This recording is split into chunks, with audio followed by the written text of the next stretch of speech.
네, 김야곱 쌤입니다. 우선은 인간 발달이랑 식품과 영양이랑 한 방에 해버리겠습니다. 맞습니다. 너무 어렵습니다. 인간 발달 식용 어렵습니다. 우선 인간 발달 같은 경우는 아동기랑 청소년기만 해주시고 성인기 진도 좀 나가시면 또 다시 유튜브 올려드리겠습니다. 그리고 식품과 영양은 그 뒷부분 안 하고 진도 나가는 데까지 치료식부터 암까지만 해서 알려드리겠습니다. 자가격리는 벌칙이 아닙니다. 뭔 소리야. 오케이, 일단 아동기부터. 우선 아동기는 만 6세부터 만 12세까지의 그런 초등학교 잼민기 시기입니다.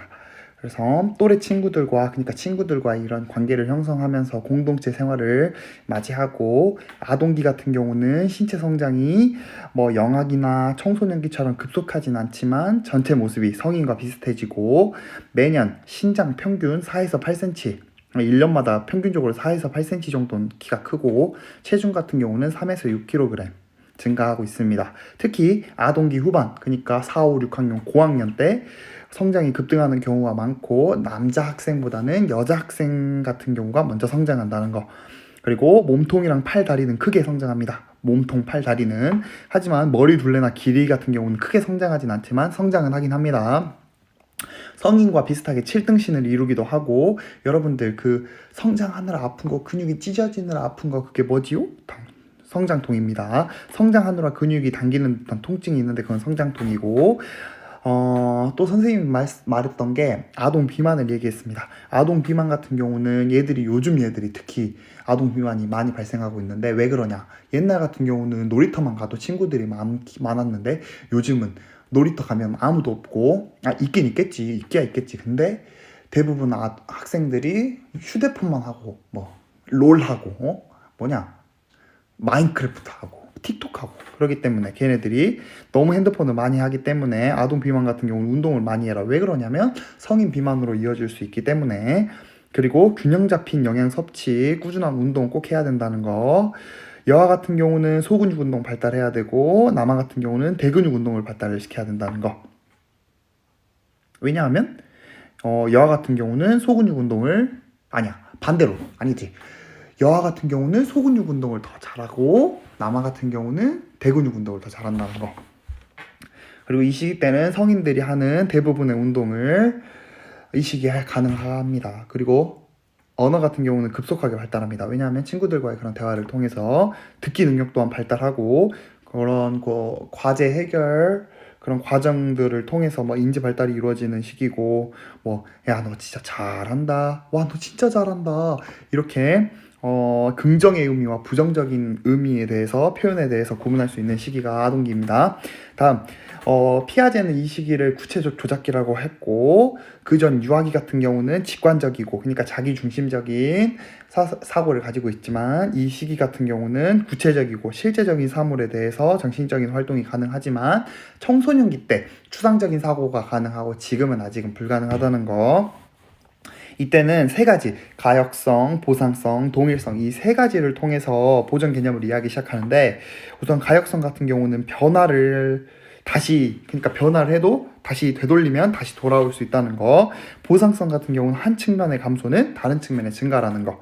그리고 동일성 같은 경우는 모양이 변해도 더하거나 빼지 않으면 그대로라는 거. 그래서 이거 같은 경우는 수, 양, 무게, 부피, 이 순서대로 보정 개념이 형성된다는 거. 수가 먼저 되고, 그 다음에는 양, 그 다음에 무게, 그 다음 부피. 그러니까 이 보정 개념 같은 게 순서대로 형성이 된다는 거. 다음, 분류 능력. 분류 같은 경우는 부분과 전체의 관계, 그러니까 쉽게 말하자면 그 전에는 한 가지로만 분류가 가능했어. 어떻게, 예를 들어서 유치원 학생이랑 지금 이 아동기 학생이랑, 유아기 학생이랑 아동기 학생에게 그 아니야. 그러니까 쉽게 말하자면 아동기 같은 경우는 그냥 단면적인 것만 봐서 색깔이 같은 것만 이렇게 모아놨지만, 그림 너네들 교과서 보면 나와 있어. 교과서는 봐 무조건. 그러니까 지금 시기 같은 경우는, 아동기 같은 경우는 뭐 중다분류라고 뭐 두 가지 이상의 특징에 따라서 그거를 유목화라고 하지. 유목화 같은 경우는 뭐 물건이나 개념을 공통 특성에 따라서 묶는 것, 이게 유목화인데 이 유목화가 가능하다는 거 지금 시기는. 그리고 서열화 같은 경우는 사물의 뭐 길이나 크기 등의 기준에 따라서 순서를 매기는데 A보다 B가 더 길고 B보다 C가 더 길고, 그러면 A가 길겠어, C가 길겠어? 당연히 C가 길겠지. 이걸 아는 게 아동기 시기입니다. 그리고 타일 중심화가 가능한데 타일 중심화 같은 경우는 두 가지 이상의 측면을 고려해서 자기 중심성을 탈피한다고 했었습니다. 정말 중요합니다. 지금까지 뭐 지능 같은 경우는 유전에 의해서 IQ가 결정된다는 거, 그리고 뭐 대체적으로 분석적인 지능에 초점을 두고 진행이 된다는 거. 분석적 지능 같은 경우는 뭐 새로운 정보를 받아들여서 자기 것으로 만드는 능력입니다. 이것에 지능을 두고 초점을 두고 진행된다는 거. 다음 가드너가 나옵니다. 가드너 같은 경우는 다중지능 이론이라고 말을 했는데 선생님이랑 서술형 평가 봤지요. 이거는 지능이 높은 그런 아동이 모든 영역에서 다 우수하다는 것을 비판했고, 서로 독립적인 그런 영역의 지능이 뭐 한 영역이 떨어지더라도 다른 영역 지능이 우수할 수도 있고 서로 영향을 주고받으면서 협력한다는 것이 가드너의 다중지능 이론이었습니다. 다음 기억의 종류 뭐 세 가지, 감각기억, 단기기억, 장기기억이 있는데, 특히 감각기억 같은 경우는 여러분들 뿌링클 먹었을 때 그 뿌링클 맛을 알죠? 그래서 입으로 이렇게 감각이 이렇게 기억을 하고 있고, 그리고 뭐 나비야 노래를 듣더라도 막 나비야 이렇게 여러분 귀에서 이렇게 기억을 하고 있는 그런 감각기억 같은 경우 중요합니다. 한번 살펴보시고요.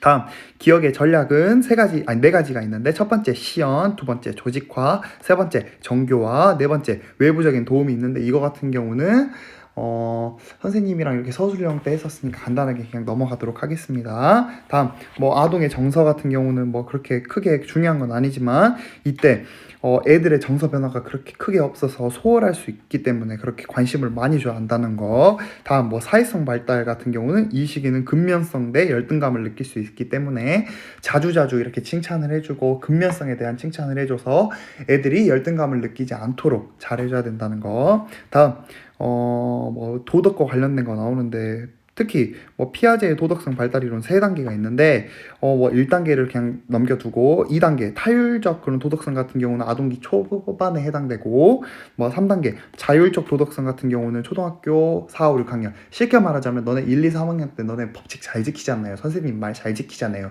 근데 이제 4, 5, 6학년 돼서 이제 머리가 조금 컸다고 야 그거 안 해도 돼 1, 2학년들아 약간 이런 식으로 고학년들은 자율적, 그러니까 법에 대해서 유하게 움직일 수 있다는 거, 자유롭게.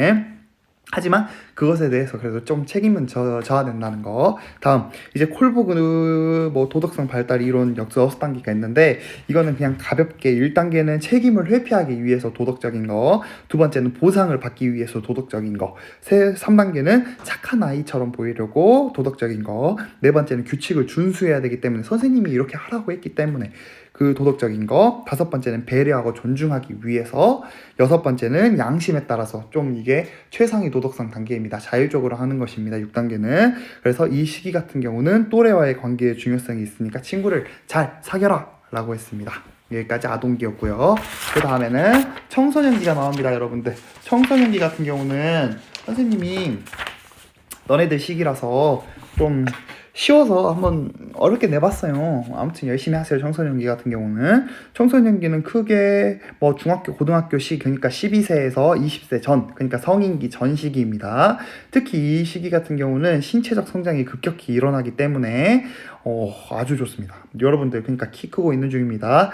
영아기 때보다는 당연히 덜합니다. 영아기 같은 경우는 뭐 제1 성장 급등기의 그런 시기로서 성장이 급등하는 시기이지만 영아기보단 덜합니다. 청소년기가 아동기와 성인기와 구분될 정도로 급격히 성장하고 몸무게 또한 증가하고 있습니다. 이때를 제2차 성장 급등기라고 하고, 여자가 남자보다 2, 3년 정도 더 빨리 시작해서 대부분의 학생들, 그러니까 여학생들 같은 경우는 아동기 후반 때부터 이미 키 크는 경우가 시작됩니다. 다음 뭐 1차 성징과 2차 성징에 대해 선생님이 계속 수업 시간에 주구장창 얘기했는데, 1차 성징 같은 경우는 남녀가 태어나면서 신체적인 구분이 있죠. 남자는 있고 여자는 없는 그런 신체적인 그런 구분이, 생식기관의 그런 차이를 1차 성징이라고 하는데, 2차 성징 같은 경우는 청소년기 이후에 남녀의 신체에서 나타나는 그런 차이, 뭐 남자 같은 경우는 음성 이렇게 목소리가 변한다거나 몽정을 한다거나 고환, 음낭, 음경, 뭐 근육, 뭐 어깨 되게 뭐 여러 가지 신체적인 그런 차이가 뭐 발달 아니야 신체적인 그런 남학생의 그런 신체적인 것이 발달을 하죠. 다음 여자 같은 경우는 유방이 커지고 그러니까 첫 생리를 하는 초경을 하고 뭐 골반이 넓어지고 자궁과 질이 커지고 그러니까 커지고 그다음 여드름이 나고 몸에 이렇게 털이 난다는 것이 2차 성징의 여학생의 특징입니다.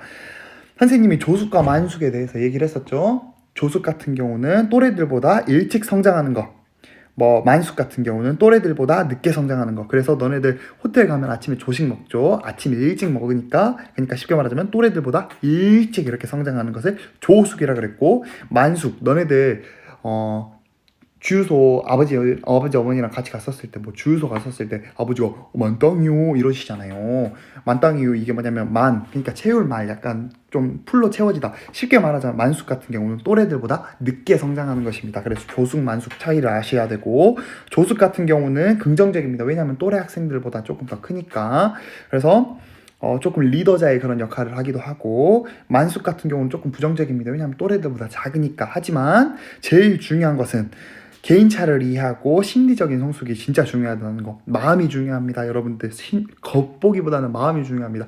그래도 요즘 현대에 살아가기 위해서는 겉도 당연히 좀 중요합니다. 네, 이상 김야곡 의견이었습니다. 다음 신체상 같은 경우는 신체적인 그러니까 자신의 그런 객관적인 실제적인 외모가 아니고 자신이 신체에 대해서 가지고 있는 주관적인 거, 그러니까 객관적인 게 아니고 자신의 생각, 그러니까 자신 신체적인 그런 약간 주관적인 의견, 자신의 의견, 생각입니다. 그래서 여러분들 같은 경우는 막 TV, 뭐 유튜브나 그런 거 대중매체를 보면서 와 진짜 연예인 다리 엄청 얇다, 야 쟤 왜 이렇게 이쁘냐, 약간 이런 식으로 대중매체의 영향을 받지만 신체상이 그래도 무엇보다 앞서 말했듯이 중요한 것은 내재적인 그런 가치라는 거, 마음이 제일 중요하다는 거 당연합니다. 그리고 여러분 청소년기 때 건강 진짜 중요합니다. 그래서 총 4가지가 나오는데 비만, 거식증, 폭식증, 술과 담배. 특히 거식증이랑 폭식증 같은 경우는 이따가 시경에서 또 다시 나오니까 이 부분에 대해서는 다시 한 번 더 확인하고, 비만도 어차피 또 시경에서 나오니까 또 다시 확인하면 됩니다. 어차피 비슷한 내용입니다. 비만, 거식증, 폭식증, 그리고 술, 담배 안 됩니다. 여러분들은 아직은 미성숙하기 때문에 술과 담배를 하면 여러분들은 몸에 안 좋습니다. 다음, 그리고 청소년기 사고가 있는데 어떤 사고냐, 와서 교통사고, 그게 아니고 여러분들이 생각하는 그런 사고입니다. 첫 번째는 추상적인 사고인데 직접 경험하지 않고 감각을 통해서 생각할 수 있다는 거. 쉽게 말하자면 직접 경험하지 못한 거. 여러분들 죽음에 대해서 경험을 했습니까? 죽음에 대해서 경험을 한 사람들은 없기 때문에 뭐 유튜브나 그런 걸로 보고 듣고 해서 그런 거 죽음에 대해서 생각을 할 수 있는 시기가 청소년기라고 해서 이게 추상적인 사고입니다. 다음 가설적인 거. 가설적인 사고 같은 경우는 예를 들어서 약간 이런 식으로, 그러니까 마냥 멋멋이면 멋멋이다, 미래에 대해서 계획을 세울 수 있고 가설을 세울 수 있으니까 결과를 예측하고 고차원적인 그런 사고가 가능하고, 다음 체계적이고 조합적인 사고. 이건 과학과 약간 비슷한 느낌이 듭니다. 그러니까 문제 해결을 위해서 계획하고 체계적으로 해결하기 위해서 하는 것이고, 4번째 이상주의적 사고. 이게 이상주의적 사고는 뭐냐면 약간 이상적인 그런 기준을 이렇게 설정을 했기 때문에 자신의 그러니까 그 기준에 따라서 이거보다 좀 못 미치면 그런 사회, 그러니까 기존의 사회에 대해서 비판할 수 있는 거, 그리고 이 기준으로 나아가기 위해서 그 비판을 통해서 개혁하고자 하는 그런 성향을 가질 수 있는 게 이상적인 그런 사고다. 다음 상상적인 관중. 이건 김야곱입니다. 모두가 나를 보고 있고 주인공병이다 생각하는 거. 그리고 개인적인 우화 같은 경우는 자신의 그런 감정이나 사고가 독특하기 때문에 다른 사람들보다는 내가 좀 특별하다고 생각하는 거. 다음 자아 정체감. 나는 누구인가, 이거 약간 자기를 평가하고 뭐 갈등하고 극복하고 그런 확립해 나가는 그런 과정들이 자아 정체감이라고 했습니다. 도덕성 같은 경우는 이때는 이제 자신의 신념과 양심에 따라서 자유적으로 판단하고 행동을 할 수 있기 때문에 스스로 선택한 그런 행동에 책임을 져야 될 수 있다는 거. 청소년기 때는 그래도 머리가 조금 컸지 않습니까? 그렇습니다. 이 시기를 질풍노도의 시기, 뭐 심리적인 격동기, 그러니까 여러분의 정서가 크게 왔다 갔다 하는 거. 아침에 와 신난다 이렇게 해도 저녁 되면 진짜 어떡하냐, 뭐지, 우울해, 약간 이런 식으로 될 수도 있어서 이게 되게 높낮이가 이렇게 큰 시기를 청소년기라고 하는데 이런 정서 변화에는 크게 뭐 여러 가지 원인이 있지만 급격한 신체 발달이나 뭐 호르몬의 변화나 여러분 그러니까 사회적으로의 역할, 그러니까 뭐 학생으로서의 역할, 뭐 아르바이트 할 때 그런 뭐 직원으로서의 역할, 뭐 반장으로서의 역할, 그러니까 이런 사회적인 역할이 확대되는 게 여러분의 정서, 그러니까 마음 변화의 큰 원인이다. 그래서 이 시기는 뭐 되게 정서 변화에 따라서 뭐 남과 자신을 비교해서 쟤는 뭐 열등, 쟤는 뭐 왜 이렇게 뭔가 멋있어, 왜 쟤는 키가 크고 왜 쟤는 뭐 날씬해, 약간 이렇게 비교를 통해서 열등감을 느끼기도 하고 쟤 뭔가 나보다 별로네, 약간 이런 식으로 해서 우월감을 느끼기도 하고, 그리고 특히 어른들에 대한 불신감이 생긴다는 거, 정서의 변화를 통해서. 하지만 저는 믿으셔야 됩니다. 왜냐하면 저는 시험을 낸 사람이기 때문입니다. 이거 다 시험에 다 나오는 내용들이기 때문에 여러분 공부 열심히 해야 됩니다. 다음 뭐 사회성 발달 같은 경우는 사회성 발달을 통해서, 왜냐면 너네들 뭐 여러 매체나 뭐 아르바이트나 그런 거를 통해서 사회성이 발달이 되는데 여러분은 특히 약간 부모로부터 독립을 하고 싶어요. 왜 그러냐? 약간 부모님들이 말씀하시는 것이 여러분들의 피와 살이 되는데 다 약간 잔소리로 느끼기 때문에 독립을 하고 싶기도 하고, 그 부모님에게 독립을 하고 싶음과 동시에 약간 그러니까 친구들에게 약간 좀 의존하는 그런 성향을 가지고 있는 게 청소년기의 큰 특징이라는 거. 그래서 또래 집단 역할이 있고, 또 친구들이 하는 것도 똑같이 행동하는 동조, 그리고 뭐 이성과의 그런 관계. 그래서 여러분들이 남자친구를 사귀면서 뭐 미래 배우자에 대한 기준을 설정할 수 있겠지만 뭐 데이트 폭력이나 원치 않는 임신을 통해서 그런 부정적인 경험도 할 수 있기 때문에 항상 조심을 해야 된다는 거. 다음, 여러분들 알바 했었을 때는 뭐 근로계약서 당연히 써야 되고, 그러한 과정들을 통해서 여러분 미래를 계획하고 나아가는데 중요한 진로가 될 수 있다는 거 여러분들 꼭 확인하시고, 선생님이 지금 이거 요점 정리했던 거 지금 다시 여러분들 그 단톡에 놓을 테니까 여러분들 지금 공부 열심히 하시게요. 일단은 인간 발달 끝났습니다. 끝! 그러면 이제 시경을 해봅시다. 뺨 아니면 10만 원이야. 알지? 네. 10만 원 주면 뺨. 네, 10만 원 주면 10만 원. 좋아, 다음은 시경입니다. 좋아, 한번 시경해봅시다. 우선은 치료식 같은 경우는 네 가지, 뭐 일반식, 경식, 연식, 이렇게 유동식 이렇게 있는데, 이거 같은 경우는 특정 영양 성분의 그런 조절 없이 뭐와 같은 질감과 같은 특징에 따라서 그런 기계적인 요소를 고려해서 식사를 조절해야 되는 게 일반 치료식이고, 특별 치료식 같은 경우는 뭐 열량 조절식, 뭐 당질 조절식, 뭐 섬유소 조절식, 뭐 지방 조절식, 뭐 단백질 조절식, 뭐 무기질 조절식, 이렇게 뭐 특별한 그런, 그러니까 즉 뭐 환자의 그런 질병 상태를 고려해서 처방된 그런 영양 요구량에 맞게서 제공하는 거, 그게 특별 치료식입니다. 치료식 끝. 다음 위입니다. 위는 질병만 하면 우선 됩니다. 왜냐면 우리 1학기 때 소화에 대해서 배웠으니까 질병 3가지가 나오는데 급성위염, 만성위염, 위궤양이 나옵니다.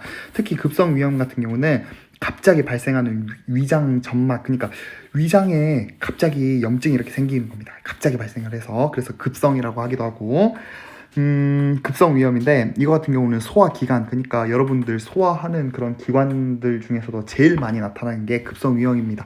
제가 아는 학생, 6반 어떤 학생도 급성 위염에 걸려가지고 최근에 병원에 다녀왔습니다. 빨리 나가세요. 다음, 이거 급성 위염에 대한 원인 같은 경우 뭐 과식, 과음, 뭐 자극적인 식품, 뭐 매우 뜨겁거나 뭐 차가운 식품, 소화가 되지 않는 뭐 섬유질, 이거 같은 경우가 여러분들 특히 마라탕 정말 맛있긴 한데 그래도 조금 줄여야 될 필요가 있습니다. 왜냐면 여러분들 너무 몸에 자극적이기 때문에 조심해야 됩니다. 다음, 이거 뭐 급성 위염 같은 경우는 증상이 심한 위, 그러니까 위에서 통증이 나서 토하거나 막 그러기 때문에 급성 위염 조심을 하셔야 되고, 이거 같은 경우는 증상이 심할 때는 수분을 섭취하다가 점점 서서히 소화되기 쉬운 식품으로 섭취를 해야 된다는 거. 다음, 만성 위염 같은 경우는 위 점막에 그런 염증이 장기화된 거, 그러니까 급성 위염이 조금 장기화된 것을 만성 위염이라고 하는데, 2가지로 나뉩니다. 이 원인 같은 경우는 무산성과 저산성.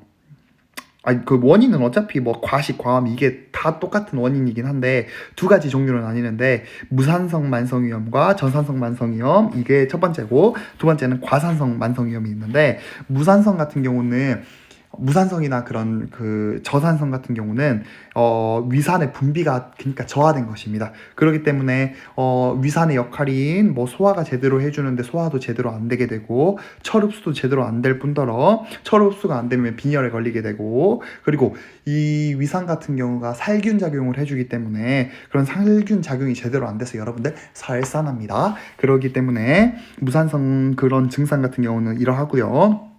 과산성 같은 경우는 이건 위산의 분비가 너무 과도해서 뭐 위궤양과 비슷한 증상을 느끼기도 합니다. 위궤양 같은 경우는 이따가 다시 한번 더 말씀해 주겠습니다. 그래서 무산성 같은 경우는 지방을 제한합니다. 왜냐하면 소화가 안 되니까. 그리고 철이 많은 식품을 보충해 줍니다. 왜냐하면 철 흡수가 제대로 안 되기 때문에 철이 많은 식품을 보충해 줘서 빈혈에 걸리지 않도록 해주고, 과산성 같은 경우는 식사를 천천히 해야 된다는 거.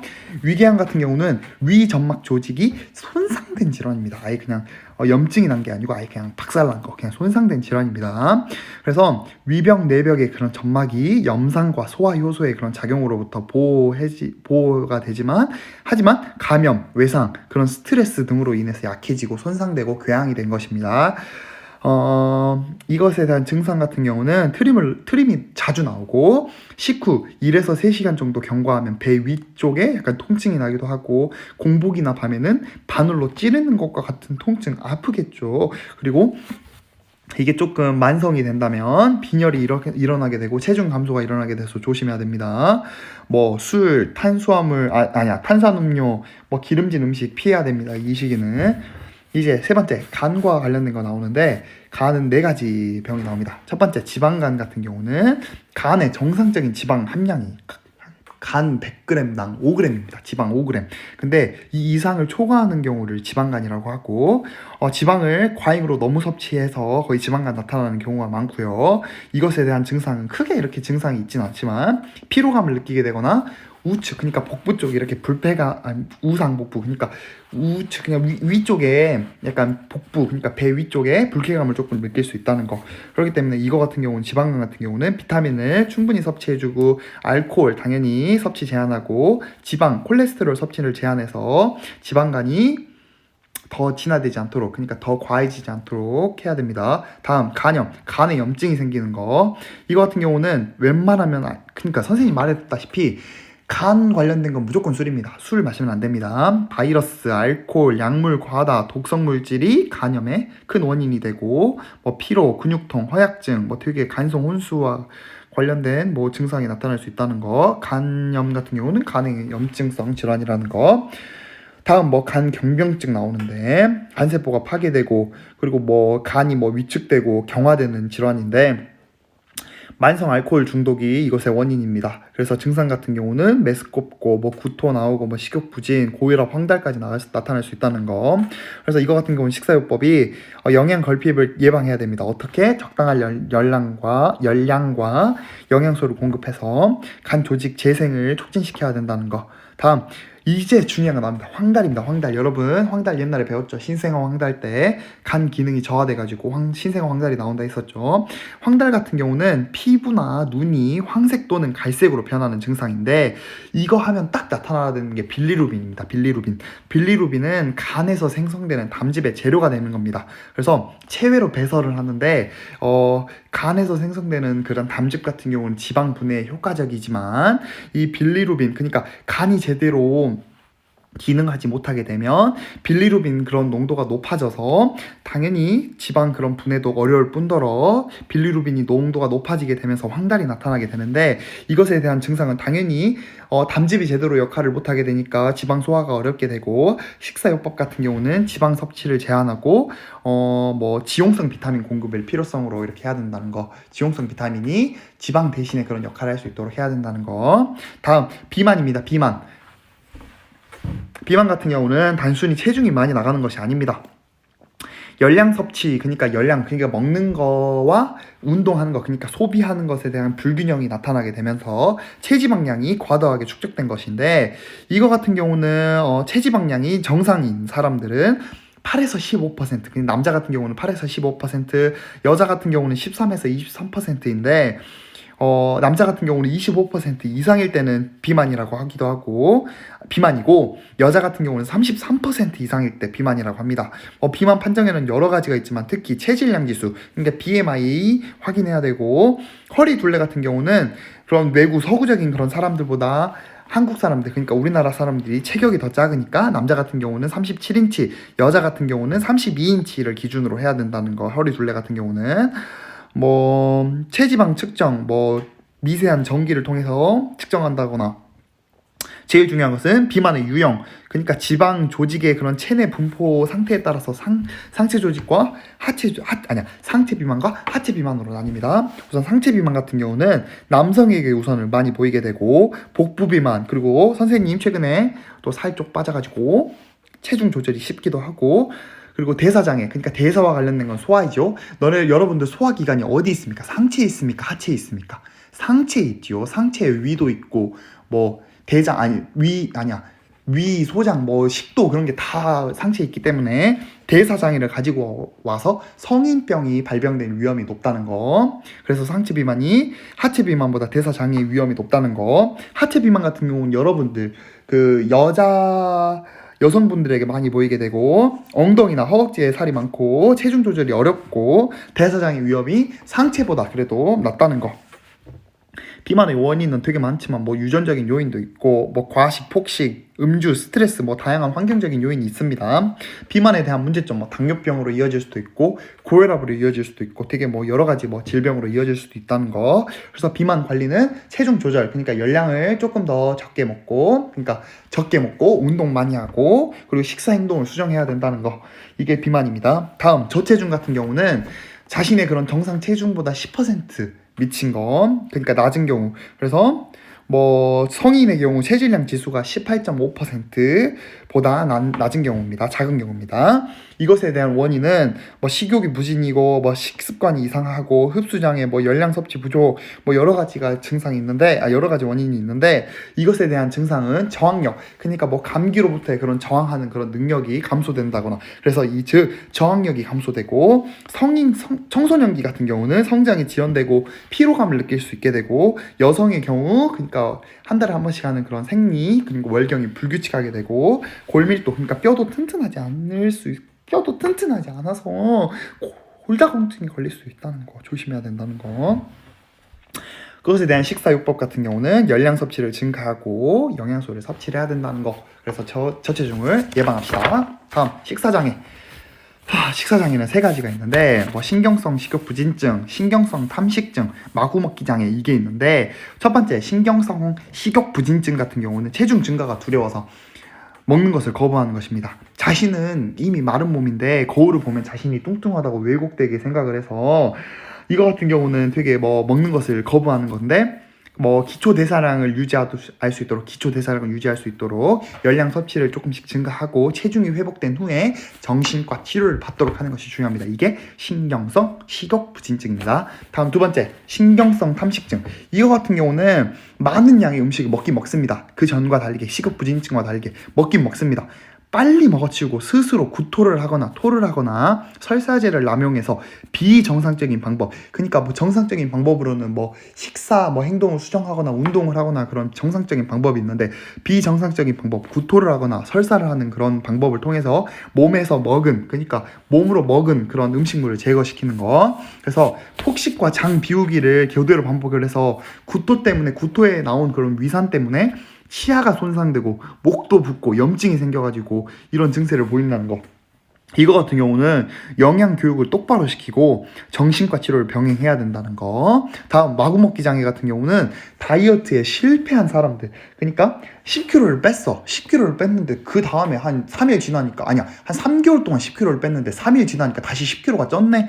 이렇게 다이어트에 실패한 경험이 많은 사람들이, 그런 비만인들이 배가 고프지 않으면 또 충동적으로 먹는 거야. 근데 이거 먹고 그냥 운동을 하면 되긴 되는데, 이거 같은 경우는 어차피 살 빼도 다시 찌는데 그냥 먹자 이렇게 생각을 하기 때문에 인위적으로 그런 장 비우는 행동을 하지 않아.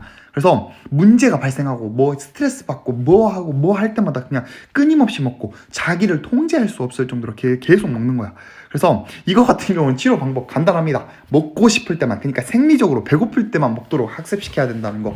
이것도 정신과 치료 받아야 됩니다. 이것도 정신병 중에 하나이기 때문에. 당뇨병. 이거 당뇨병 같은 경우는 진짜 포도당과 그러니까 포도당이 인슐린이라는 호르몬에 의해서 이렇게 쥐락펴락 당합니다. 약간 쥐락펴락 하는데, 이게 인슐린이 제대로 일을 못하게 되면서 포도당이 어떻게 되겠습니까? 포도당은 여러분들 에너지 하는데 역할을 하는데 포도당이 제대로 안 하게 되고, 이 포도당이 오줌으로 그냥 다 빠져나와 버리는 것을 당뇨병이라고 하는데, 이것에 대한 원인은 유전적인 원인도 있지만 뭐 비만, 노화, 뭐 신체적인 활동 부족, 스트레스 등의 그런 원인들이 있고, 이 당뇨병은 크게 세 가지로 나뉩니다. 첫 번째는 제1당뇨, 그러니까 30세 이전에 당뇨가 나오는 건데, 이거 같은 경우는 소아형 당뇨라고 하기도 하고, 특히 15에서 20% 정도는 인슐린을 의존하는 사람들이 거의 당뇨병 환자가 많다고 합니다. 15에서 20%가 당뇨병을 의존하는 사람들. 그리고 제2형 당뇨병 같은 경우는 40세 이후에 나오는데, 성인형 당뇨병이라고 하기도 하고, 뭐 비만, 뭐 가족력과 이렇게 관련이 되기 때문에 되게 중요합니다. 이거 진짜 근데 당뇨병은 고칠 수 없는 병이기 때문에 여러분들 진짜 지금부터라도 관리를 해야 됩니다. 미리미리 당뇨병에 걸리지 않도록.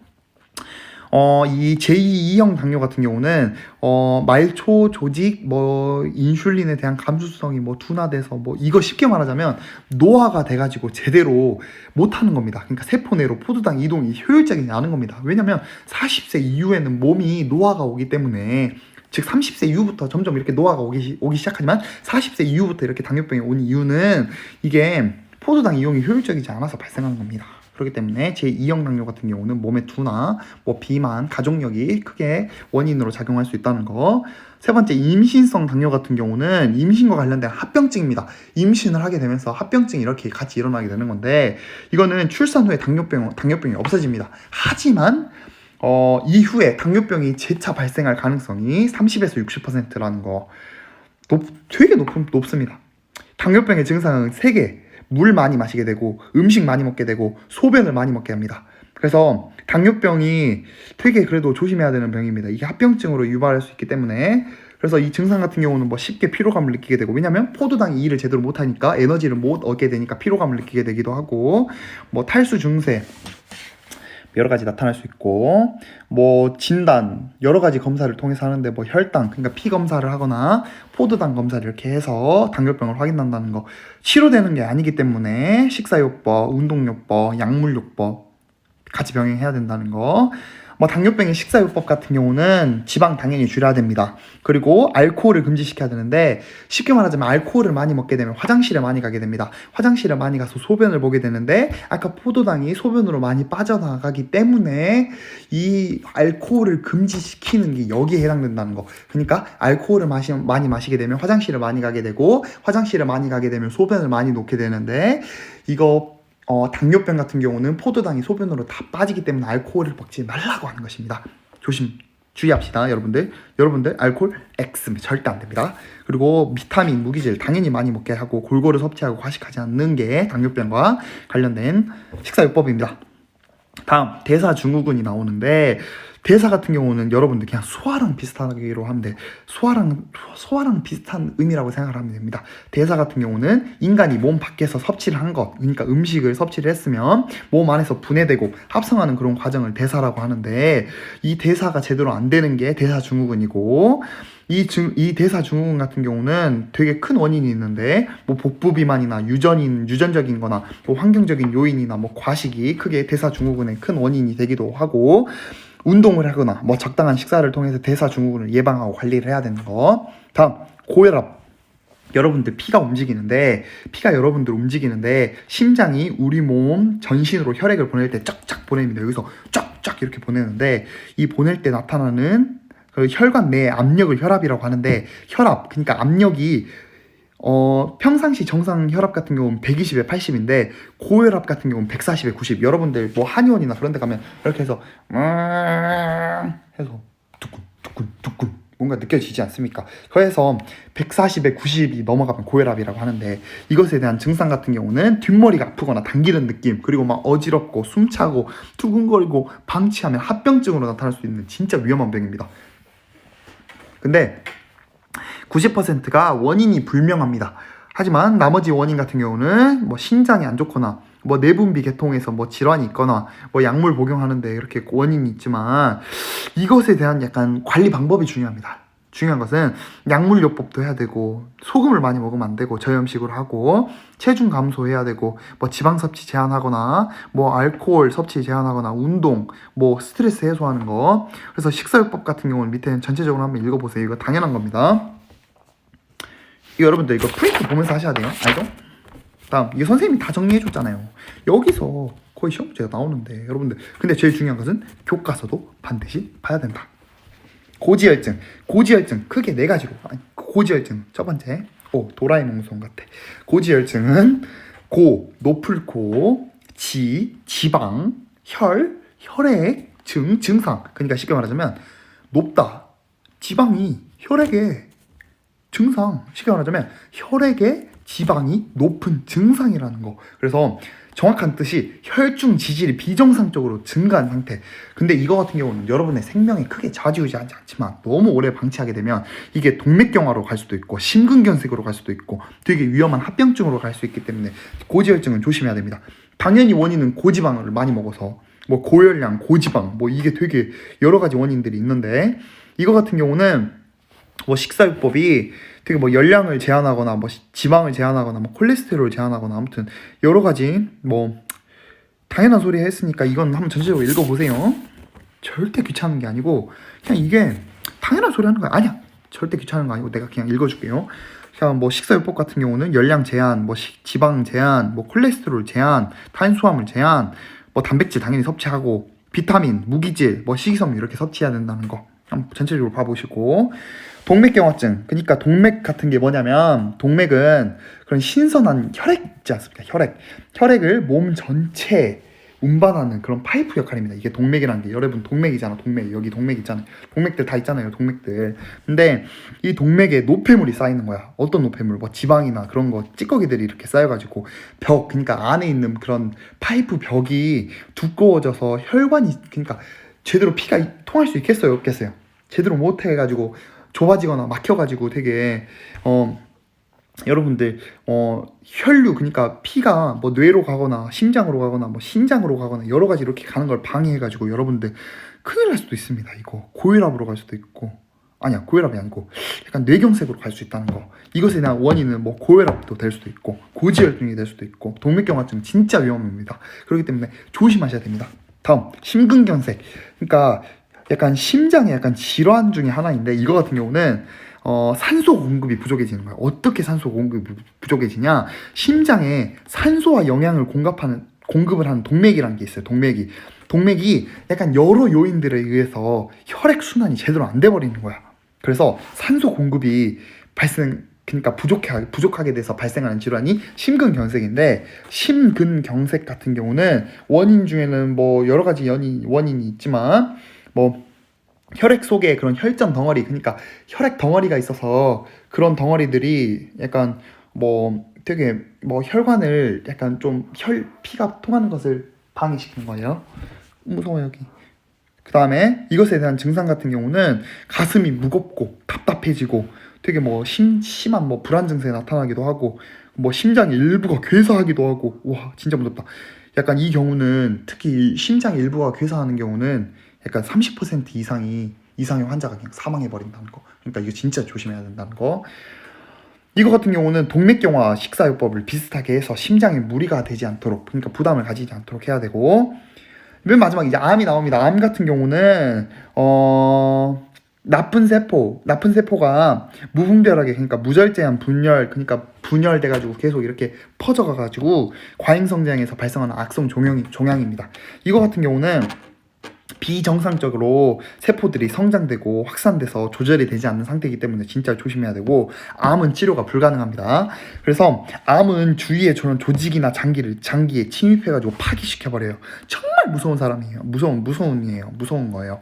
그렇기 때문에 조심해야 되고 우리나라의 3분의 1이 암으로 사망합니다. 그러니까 여러분들 반 20명 있는데 6명 이상이 사망한다는 거 암으로 진짜 무섭습니다. 지금 미리미리 조심하고 관리해야 되고 그리고 갑상선 암 환자가 가장 많고 그리고 유방암 같은 경우는 과음을 통해서 많이 발생하는 경우가 많고, 폐암 같은 경우는 흡연, 그리고 뭐 채소 섭취가 부족하거나 그런 거.